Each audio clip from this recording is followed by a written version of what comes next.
The main command for creating a user is user_add. You can check out the help by either typing what is user_add or user_add --help. Let's dive into some parameters of this command. For instance, -g option lets you set the primary group for the user.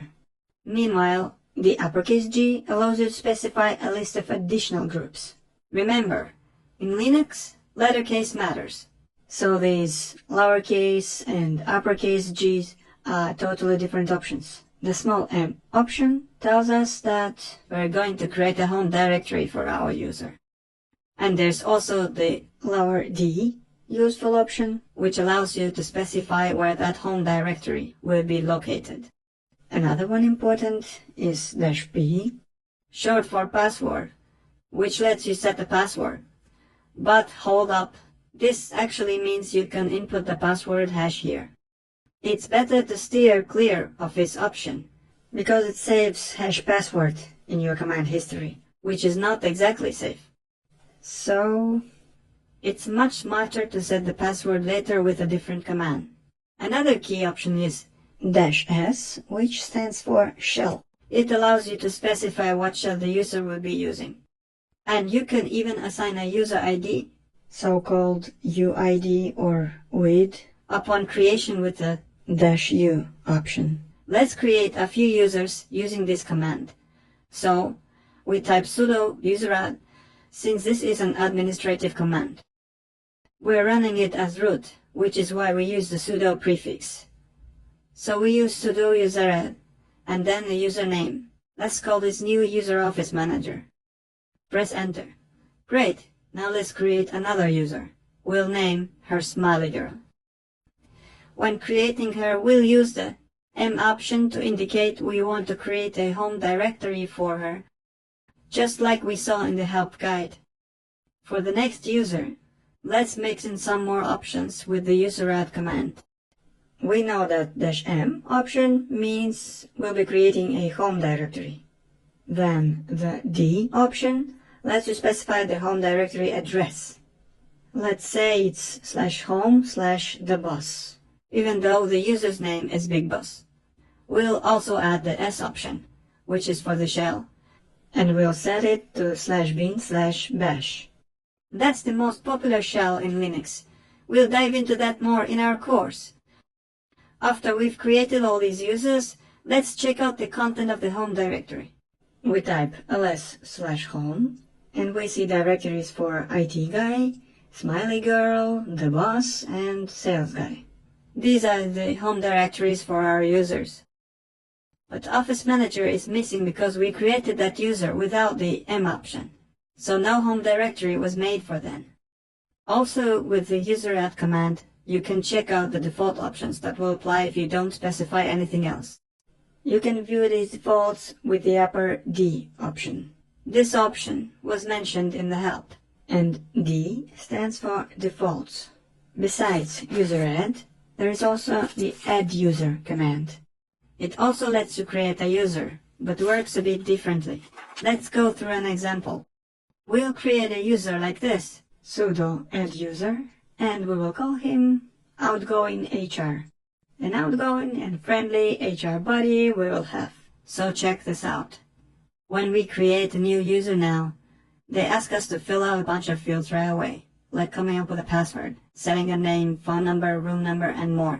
At the end, they ask us to confirm the info. We can hit Y or just not press anything at all. Either way, the user gets created anyway. When we hit enter, that user is all set. We can take a peek inside the directory and see that this new user's home folder showed up, even though we didn't specifically say we wanted it. Let's check the command history to make sure that add_user command is there. But those values we entered, like the password and the name, don't stick around in the command history. So yeah, in terms of security, everything's good to go. Now we're gonna discuss what is the difference between the add_user and user_add commands.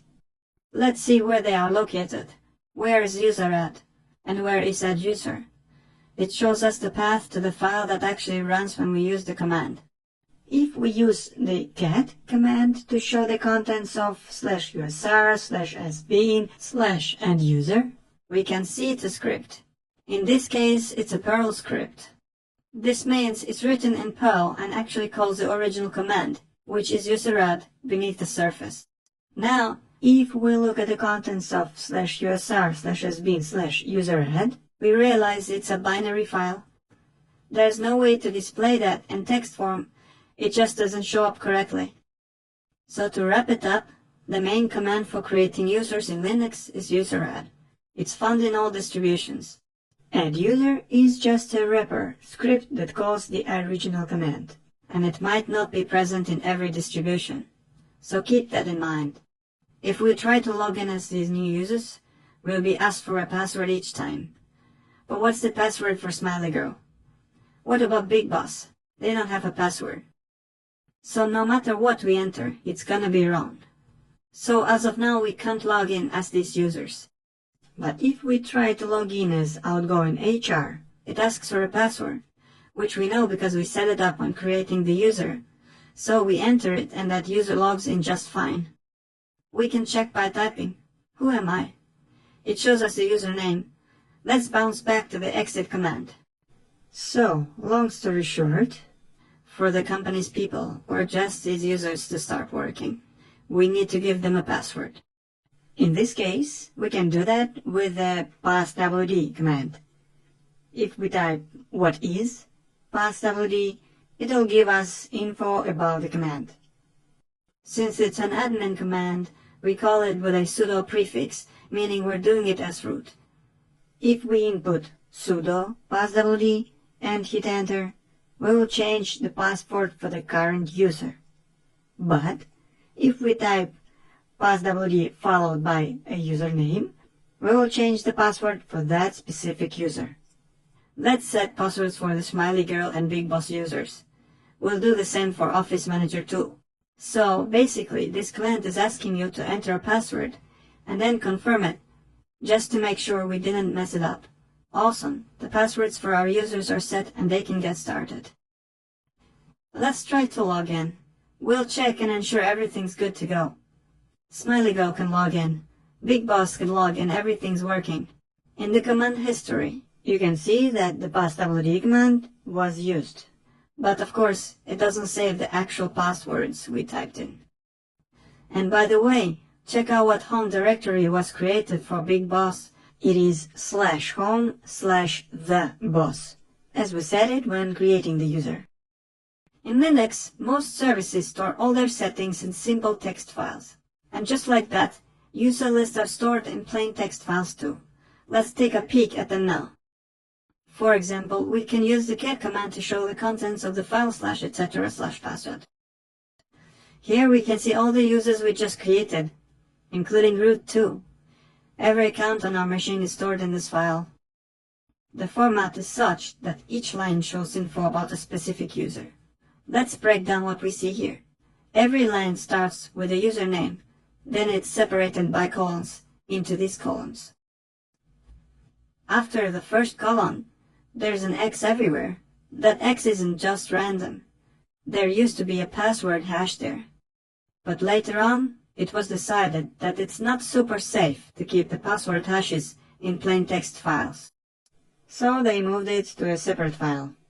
To keep things compatible and not break anything, they left the X here. It doesn't take up much space, and it saves programmers some work. The third column is the UID, or user identifier, which is a unique number for the user. Then the fourth column is the GID, or group identifier, which is the number for the user's main group. There might be some extra info about the user afterward. Following that is the home directory for the user, and then the shell. Sometimes it's /bin/bash, and other times it's /bin/sh. We'll talk about shells a bit later in this course. Next to some users at the end of the line, you can see either no login or /bin/false. That means we're looking at what you'd call daemons. In Linux there are three types of users. First there's root, the only one of its kind, with a UID of 0 and a GID of 0. Then the second category is the daemons. They're basically system accounts used to run processes or services. But these accounts cannot log in because they don't have a shell. They're for running services only. For instance, the SSHD account is a daemon account that runs the SSH service. By the way, daemon numbers are usually counted from 1 to 499, while human account numbers start from 1000 and up. Now, let's take a look at the next style, which is /etc/group. Here we see a similar format, and it looks like we can even spot our users' names. But let's not forget that this file has the names of user groups. We remember that when a user is created, a group with the same name is automatically made, so these names are actually groups. The next file with user information is shadow, and it's in the same etc. folder. If we try to open it, we'll be told that we don't have permission. Access denied. That's because this file contains sensitive information, which is only visible to the root user. So, if we want to dive in, we need to announce our root rights, the superuser privileges, using the prefix sudo. With sudo, we open this file, and now it shows up for us without any issues. Here, again, a similar format is used to store user data, but the information is a bit different. The main thing we're interested in this file is the password hash. After you log in, that long cryptic string, like abracadabra, is actually the password hash, because serious services and projects never store passwords in plain text. They keep them as encrypted strings, just like that. We won't get into the nitty-gritty of cryptography and encryption right now. Let's just stick to this statement.